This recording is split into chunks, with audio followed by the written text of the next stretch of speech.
और आगे बढ़ लेते हैं। संभल हिंसा के बाद लगातार जांच चल रही है, जिसके बाद पुलिस के हाथ कई अहम सबूत लगे हैं। इसी कड़ी में एक वीडियो वायरल हो रहा है। ये उपद्रवियों का वायरल वीडियो है, जिसमें देखा जा सकता है कि कैसे सीसीटीवी कैमरे को तोड़ते हुए, पिस्टल चलाते हुए, पुलिस की गाड़ियों में आग लगाते हुए ये उपद्रवी नजर आ रहे हैं। पूरे प्रकरण में पुलिस जिन नकाबपोशों की बात कह रही, वो अब सामने आ गए हैं। जिस तरीके से ये कहा जाता है या कहा जा रहा है कि संभल में हिंसा में सुनियोजित तरीके से, यानी कि संभल की जो हिंसा है वो सुनियोजित तरीके से कराई गई है, पुलिस का ये दावा अब मजबूत होता हुआ नजर आ रहा है।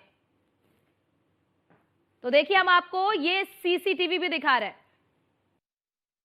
हम लोग उत्तर प्रदेश के जनपद संभल में हैं और इस टाइम आपको बता दें, जिस तरह से हाईवे पर हम लोग मौजूद हैं और जिस तरह से तस्वीरें इस टाइम संभल की आई हैं, वो तस्वीरें आपको बता दें कि सीसीटीवी कैमरे में किस तरह से तोड़े गए, किस तरह से तमंचा लेकर लोग उन्हें फायर किया गया, उसका वायरल फोटो भी आपके सामने है और किस तरह से वहां पर पुलिस की गाड़ियों में आग लगाई गई। फिलहाल वहां के एसपी कृष्ण बिश्नोई का जो एक वायरल वीडियो हुआ था कि लगातार आप राजनेताओं के चक्कर में मत पड़िएगा, पड़ोगे तो फिर हाल बुरा होगा। लेकिन राजनेताओं के चक्कर में एक जिस तरह से अभी हमारी बात की गई है, पीड़ित परिवार से उन्होंने बताया कि गांव के लोग इकट्ठा होकर आए थे और उन्होंने हंगामा शुरू किया था।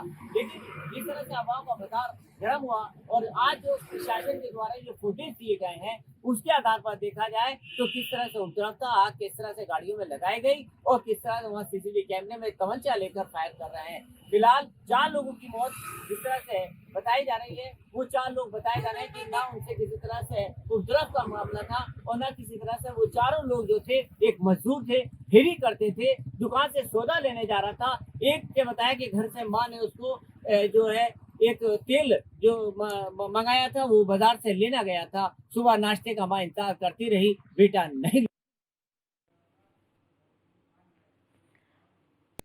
और हमारे साथ हमारे संवाददाता मोहसिन खान न्यूज रूम से हमारे साथ लाइव जुड़ चुके हैं। मोहसिन, अब देखिए, परत दर परत कई चीजें निकलकर सामने आ रही हैं। अब वीडियोस भी सामने आ रहे हैं, जिसमें साफ तौर पर यह देखा जा रहा है कि जो नकाबपोश हैं वो सीसीटीवी कैमरे को तोड़ते हुए नजर आ रहे हैं। आप ग्राउंड जीरो पर गए थे, आप ग्राउंड जीरो पर मौजूद थे, आपने क्या देखा वहां पर? देखिए, ज़ाहिर तौर पर अर्चना, जिस तरह से ये सीसीटीवी फुटेज सामने आ रही है, अब जो नकाबपोश थे वो सभी बेनकाब होंगे और सभी बेनकाब भी हो रहे हैं। जहां तक हम बात कर रहे हैं संभल की शाही जामा मस्जिद कोट गरवी रोड की, उसके दाएं बाएं और सेंटर यानी कि तीनों तरफ जो रास्ता आता है शाही जामा मस्जिद कोट गरवी रोड को, वहाँ पर तमाम सीसीटीवी कैमराज लगे हुए थे। इसके अलावा जो शाही जामा मस्जिद है वहाँ पर उसके मुख्य गेट पर भी एक डूम से P2Z कैमरा है और उसके अलावा नाइट विजन सीसीटीवी कैमरा लगे हुए हैं। वो तो सब सुरक्षित रहे, चूंकि वहां पर मुख्य द्वार पर पहले से ही पुलिस बल तैनात था और वहां बैरिकेडिंग कर दी गई थी, क्योंकि उसी रास्ते से सर्वे टीम अंदर गई थी। जबकि जो शाही जामा मस्जिद का पिछला हिस्सा है, वहां पर उपद्रवियों को साफ तौर पर पता था, उन्होंने देख लिया था कि यहाँ पर सीसीटीवी लगे हुए हैं, लिहाजा उन्होंने कई सीसीटीवी कैमरा को भी तोड़ा है। जो सीसीटीवी कैमरा सुरक्षित रह गए थे उनके डीवीआर को पुलिस ने पहले ही सीज कर दिया था और सभी डीवीआर को अपने कब्जे में ले लिया था। अब ये सीसीटीवी फुटेज सामने आ रही है, जिसमें साफ तौर पर जो उपद्रवी हैं वो लगातार न केवल पथराव करते हुए बल्कि गाड़ियों में आगजनी करते हुए भी नजर आ रहे हैं। दरअसल जो सेंटर है, जो यानी कि शाही जामा मस्जिद से बिल्कुल सामने का रास्ता जा रहा है, वहां से तकरीबन 2 से 3 हजार की भीड़ आगे को आती है और वही भीड़ जो है सुरक्षा घेरे को तोड़कर आगे बढ़ती है। बिल्कुल शाही जामा मस्जिद से सटी हुई जो तस्वीरें न्यूज़ 1 इंडिया पर एक्सक्लूसिव चल रही है, यही वो जगह है जहां पर गाड़ियां खड़ी हुई थी और यहाँ पर जो उपद्रवी आगे आए और उन्होंने गाड़ियों को आग के हवाले किया है। तमंचों से वहां पर गोली चलाई गई है, कंट्री मेड जो वेपन है वो इस्तेमाल किए गए, 315 बोर 312 बोर के। और संभल मामले से जुड़ी इस वक्त की बड़ी खबर सामने आ रही है। प्रशासन ने जारी की आरोपियों की तस्वीर, बड़ी जानकारी आपको दे रहे हैं। 11 गिरफ्तार, माफ करिए 21 गिरफ्तार आरोपियों की फोटो जारी कर दी गई है। गिरफ्तार आरोपियों में महिलाएं भी शामिल हैं, कई नाबालिगों को भी गिरफ्तार किया गया है। ये बड़ी जानकारी आपको दे रहे हैं। 21 गिरफ्तार आरोपियों की जो फोटो है, जो तस्वीर है, वो जारी कर दी गई है। गिरफ्तार आरोपियों में महिलाएं भी शामिल हैं, क्योंकि उस दिन पत्थरबाजी में जानकारी ये भी निकलकर सामने आ रही है कि जब पत्थरबाजी की जा रही थी तो महिलाएं भी शामिल थी। कई नाबालिगों को भी गिरफ्तार किया गया है। और हमारे साथ हमारे संवाददाता मोहसिन खान लगातार हमारे साथ न्यूज रूम से बने हुए तमाम जानकारी दे रहे हैं। मोहसिन, जरा ये बताइए कि अब तक कितने लोगों को चिन्हित कर लिया गया है और अब तक कितने लोगों की गिरफ्तारी हो चुकी है? देखिए अर्चना, मैं आपको बता दूं कि इस संभल मामले में अब तक जो है संभल पुलिस ने 27 आरोपियों को गिरफ्तार कर लिया है और उन सभी को जेल भेज दिया। और सबसे बड़ी बात यह है कि इन 27 आरोपियों में 2 महिलाएं भी शामिल हैं और कई नाबालिग बच्चे भी शामिल हैं।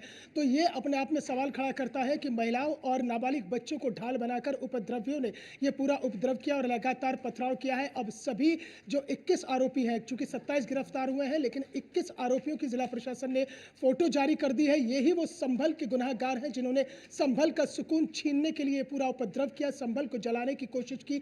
1976 में भी कुछ ऐसा ही हुआ था। 1976 में भी शाही जामा मस्जिद से ही जुड़ा हुआ मामला था, जब शाही जामा मस्जिद के इमाम की हत्या कर दी गई थी और तकरीबन 1 महीने तक कर्फ्यू लगा था।